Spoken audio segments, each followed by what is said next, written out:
Fala, investidores, sejam muito bem-vindos ao canal Planileiro Investidor. Eu sou Adriano Costa e no vídeo de hoje nós vamos falar do relatório gerencial de março de 2023 que acabou de sair aí do REC R11, fundo de CRI, que pagou um dividendão esse mês. Então vamos ver aqui qual foi a performance dele no mês de março. Se você gosta desse tipo de assunto, fique conosco aí. É o assunto principal aqui no canal, tá? Deixa o seu like, ative as notificações, deixa aí a sua inscrição também no canal, ajuda muita gente aqui a disseminar essas informações pelo YouTube. E também vou deixar esse relatório na descrição do vídeo para você baixar, fazer uma leitura mais detalhada e também o link do nosso grupo do Telegram. Se inscreva lá em curta distância. Vamos lá então. Relatório aqui do REC R11, para quem não conhece, é um fundo de CRI, né, da REC Gestão de Recursos, é a administradora, a consultora, né? Quem administra é a BR Trust, fundo que tem a rentabilidade alvo de IMAB mais 1% ao ano, então mais para o final do relatório tem essa relação com parando, né, com a rentabilidade alvo. Patrimônio líquido do fundo é um fundo de 2,5 bilhões de patrimônio líquido, 95,11 é o valor da cota patrimonial, e no mercado girando em torno de R$ 77,00, valor de mercado ainda superior a 2 bi no fechamento desse relatório. Tá? A taxa de administração e gestão soma 1,20% ao ano sobre patrimônio líquido e não tem taxa de performance, que é raro nos fundos de CRI. Prazo de duração determinado, condomínio fechado para investidores em geral, mais de 26 milhões de cotas emitidas e mais de 183 mil cotistas, e eu sou um desses cotistas, tenho aí a minha maior posição, na verdade, na minha carteira, né? 11% da minha carteira está de fundos imobiliários, né? Tá no REC R11, gosto muito do fundo, invisto no fundo há quase 3 anos, né? E na época que eu comecei a investir ainda era o SBR11, era uma outra gestora, né? Então, sigo aí aportando no fundo, acreditando também no fundo, né? Um fundo que não é nem high grade, nem high yield, mas pagou um dividendo de high yield esse mês. Então a gente vai ver aqui, ó. Fundo que no dia 17 de abril vai pagar R$ 1,25, quase R$ 1,26 por cota, mais de 33,2 milhões vai ser o montante pago aí, que vai ser pago, né, no dia 17 de abril para os mais de 183 mil cotistas. O fundo então encerrou a 77,25 aí no mercado, dividend yield de 1,63% ao mês, o que dá quase 20% de dividend yield anualizado, isso com base no valor de mercado que caiu muito também, né? O fundo está quase 20% descontado, está em torno, né, de 20% descontado no mercado. Bom, o fundo encerrou o mês com 99% de recursos alocados em 93 operações. Então, o mês passado era 94, a gente vai entender o porquê. 93 operações, algumas operações aí sendo liquidadas, né? 3 fundos de investimento imobiliário. E nesse momento não há previsão de captação de recursos, né, através de oferta pública. Resultado dos últimos 12 meses, o fundo que tem desde dezembro de 2017, nos últimos 12 meses distribuiu mais de R$ 12,00 por cota e desde dezembro até março de 23 distribuindo em torno de 87% de rentabilidade, isso com base na cota 100, né? O fundo é na cota 100, então uma rentabilidade aí muito boa. Bom, mais para baixo a gente vê as alocações. O fundo então adquiriu novas cotas do MRV Avelar, mais de 12 milhões e 600 mil investidos, CDI mais 3% é a taxa, né? Então o fundo comprando aí mais CRIs, negociando, né, mais CRIs aí com base na taxa DI, né, tirando um pouquinho a vinculação, a indexação pela inflação, e no VIC3 também, ó, R$ 500 mil, pouquinho, né, fundo investindo um pouco aí, R$ 500 milhões no VIC3, CDI mais 5,5%, então são taxas ali até bem praticadas, 5,5% é um pouco high yield, né, mas mais ou menos o que está sendo praticado aí em torno de CDI mais 3%.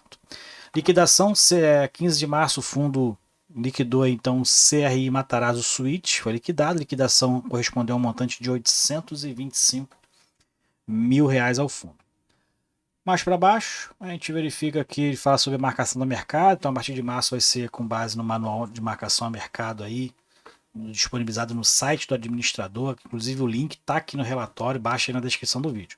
E como fato subsequente, a gente teve, né, agora um fato relevante aí de ontem, dia 10 de abril, 92ª série da quarta emissão da Virgo Companhia de Securitização foram aí quitados através de dação em pagamento, 75 milhões, então alguns CRIs aí, alguns tal da crise do crédito, né? Então o fundo aí, esse CRI acabou pagando com imóvel, né? A garantia aí da ação em pagamento, celebrou essa dação.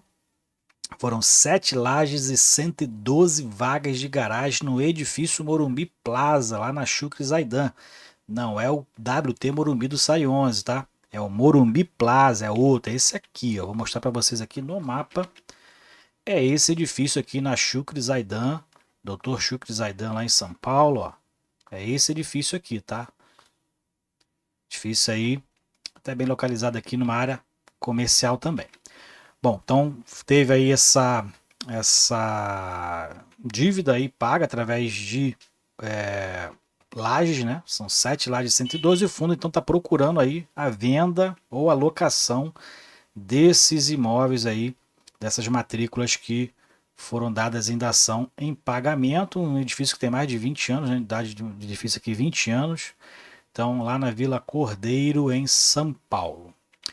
Bom, mais para baixo a gente vai ver aqui em relação ao portfólio do fundo, né? Então, patrimônio líquido do fundo não teve alterações nos últimos meses aí, 2,5 bilhões de reais.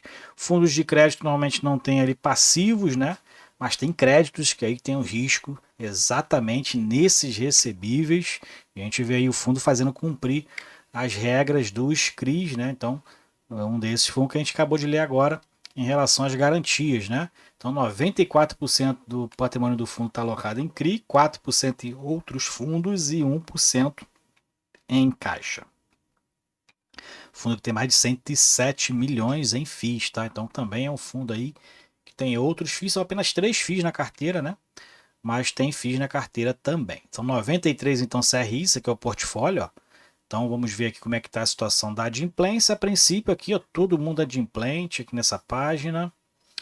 Uma outra página a gente verifica aqui também em relação à adimplência. Então, todos os adimplentes aqui, como a gente verifica.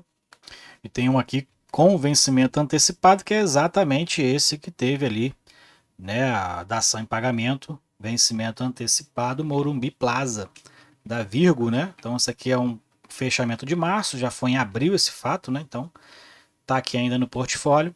Então, só 92 agora CRIs, né? 92 CRIs na carteira, tinha 93, agora 92. Esses são 3 FIIs na carteira, o único que é normalmente aqui locado para qualquer um é o Suno CRI, né? Esse aqui, CNCI 11, acho que é da Suno, eu acho, né? 27 milhões aí investidos. Mais para baixo a gente verifica aqui o acompanhamento, né, dos CRIs do fundo. Então, Aracaju Shopping está adimplente, então a Ávida teve aí o vencimento antecipado, então percentual detido pela REC 46%, desse aí então teve vencimento antecipado, e também o Morumbi Plaza, o fundo tinha 100% ali, 100% detido pela REC R11, teve aí o seu vencimento antecipado também. Bom, aqui a gente verifica que teve alguns problemas, inclusive IPTUs vencidos, né, ausência de taxas condominiais, tudo foi aí colocado no rolo aí da negociação, né? Então, a gente verifica a dificuldade realmente do credor, do tomador do crédito, né? E aí o fundo fazendo valer as garantias aí dos seus papéis. Aqui são exatamente isso, né? Parte qualitativa, as garantias, né? Onde os CRIs têm ali a questão da alienação dos imóveis, então tem que verificar bem quando você for investir no fundo de CRI, né, quais são as garantias, se tem sentido as garantias, né, como é que a gente vai ter, por exemplo, garantias de um imóvel, se o imóvel está sendo construído, né, ou de um terreno que está sendo construído um imóvel, então isso tem que dar mais ou menos uma analisada antes de você investir em qualquer fundo aí de crédito, tá, para saber se as informações são verídicas. Distribuição aqui por indexador, então o fundo está bem indexado ao IPCA ainda, né? Em torno aí de 70%. Então está bem indexado ao CDI, a IPCA, aumentando a sua participação na taxa DI. Créditos corporativos 66%, e também a gente verifica aqui que as incorporações e loteamentos, a maior parte do fundo aí 50%, né? Tem um risco maior com relação a esses tipos de segmento né, por cedente ou por devedor, para a área de segmento aqui do empreendimento, né? Mas em relação aos créditos corporativos são menos pulverizados, vamos dizer assim, uma dívida corporativa com garantia real diminui o risco aí do fundo em relação ao crédito. Aqui é por securitizadora, que não tem nenhum mitigador de risco, na minha opinião. Aqui a distribuição geográfica, né? O fundo está em alguns estados aí mais concentrado em São Paulo.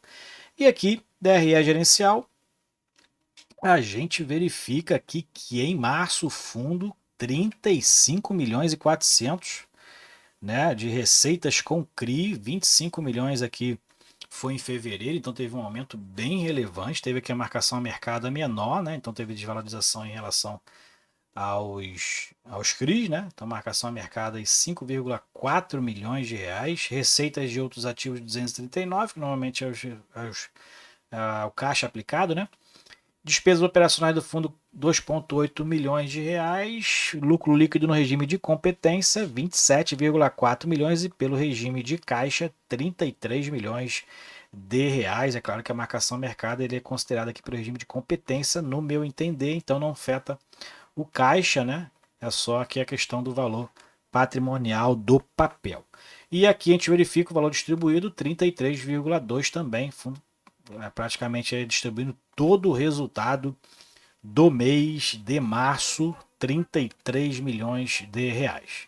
E mais para baixo, para encerrar, a gente verifica aqui as questões de mercado, né, a rentabilidade. Então, em comparação ao IMAB, 62%, e a rentabilidade alvo do fundo é IMAB mais 1%, então seria 63% e meio, né, e o fundo aqui tem aqui a questão da variação da cota, né? A distribuição está com 64,3, quase 1% a mais do que a rentabilidade alvo aí do fundo. Teve uma queda bem relevante aqui no valor, né, nos últimos meses. E aí o fundo, então, tendo essa queda de rentabilidade, principalmente pela variação da cota no mercado. E a média de distribuição do fundo aí, dos últimos 12 meses está em média 1%. E isso aqui é pela cota 100, tá? Base cota 100, 1,26% foi a distribuição.